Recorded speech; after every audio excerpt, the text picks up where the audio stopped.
Spring ball, the odd mini training session before real training camp in the summer.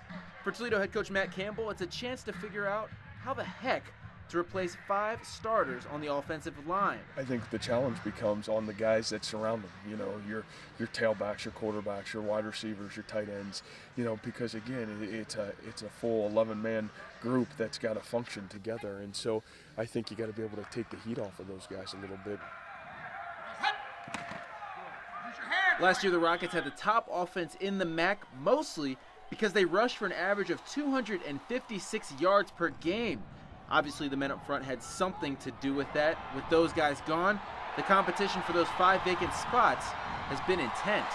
Anytime you get an opportunity to prove yourself and you're fighting for a starting spot, I think you see, maybe a little bit of a hidden hunger that maybe you didn't see maybe before sometimes when, there isn't that glimmer of being the starter. But right now there's a lot of opportunity there, and I think we've got a lot of depth amongst that position and just really watching that group unfold. But in the huddle, apparently, things aren't that different. We had a couple of people that played last year, but, repping with the 2s and 3s last year, they were all here. So now they're just stepping up and, they're becoming big guys for us.